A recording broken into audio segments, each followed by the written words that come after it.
ઘર ખરીદવા માટે મારું એવું માનવું છે કે કોઈ પણ સમય સારો હોય છે. એટલે ઇન્ડિયામાં જે તમે એસેટ ક્લાસ જુઓ છો, મેજર 3 એસેટ ક્લાસ છે.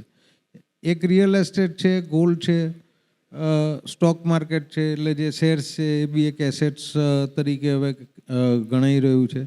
અને બીજી જે બી એસેટ્સ હોય, એફડીઝ, બેંક એફડીઝ ને એને પણ એસેટમાં ગણાય. પણ સૌથી સેફ અને અત્યારે ઇન્ડિયન પોપ્યુલેશનમાં આમ જુઓ તો જે એવરેજ એસેટ ક્લાસમાં ઇન્વેસ્ટમેન્ટ, તો 50% asset of any Indian individual is real estate.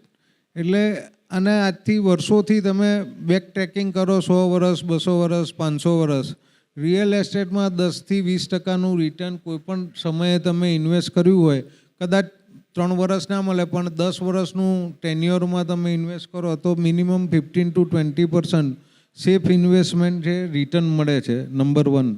Number 2, આ ઇન્વેસ્ટમેન્ટ એવું નથી કે જેને તમે લોકરમાં મૂકી રાખો છો કે તમારા બેંક એકાઉન્ટમાં પડી રહે છે. આ ઇન્વેસ્ટમેન્ટ એવું છે કે તમે ઇન્વેસ્ટ કરો છો ને સાથે સાથે એનો યુઝ પણ કરો છો.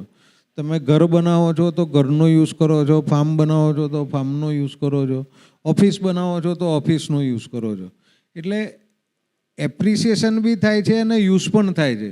આ એવો એક જ એસેટ ક્લાસ છે. એટલે રિયલ એસ્ટેટ ખરીદવા માટે મારા હિસાબે આજથી 500 વર્ષ પહેલાં બી સમય સારો હતો, 100 વર્ષ પહેલાં બી સમય સારો હતો, 10 વર્ષ પહેલાં બી સમય સારો હતો, આજનો સમય બી સારો છે ને આજથી 10 વર્ષ પછી બી સારો રહેશે.